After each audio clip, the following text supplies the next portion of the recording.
Well, week one in the NFL season is in the books, and how did those picks work out for you? Safe to say, if you don't like betting underdogs, not too well.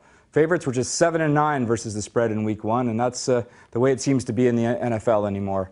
People overreact to what they saw the last time teams played, and we saw that especially in week one with a couple of teams. The Super Bowl champion New York Giants were blown out in their first game, and Green Bay Packers, another team that the public thought very highly of, also lost their first game.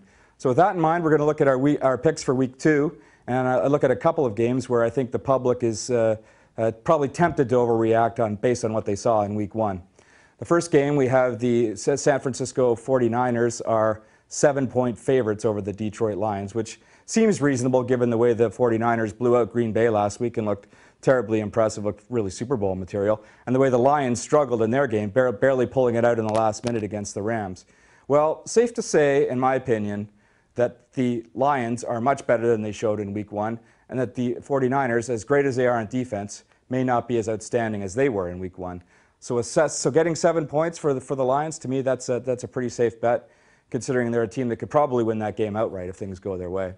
The second game, we're looking at the New Orleans Saints, who were the shocker of the week in week one when they lost at home to the Washington Redskins. Now they go to Carolina, where they're just 2.5-point favorites. If that game was in week one, the line probably would have been more than a touchdown for the Saints. I would expect them to bounce back with a huge effort and cover that number quite handily. So to me, there's some very strong value on the New Orleans Saints going into week two.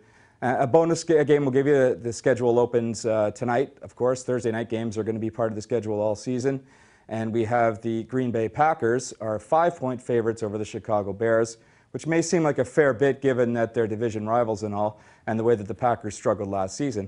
But if the Packers lose here Thursday night, it'll be 3 in a row at Lambeau Field, and we rarely see that happen with the Green Bay Packers, one of the elite teams in the league. And again, I expect a strong bounce back from them.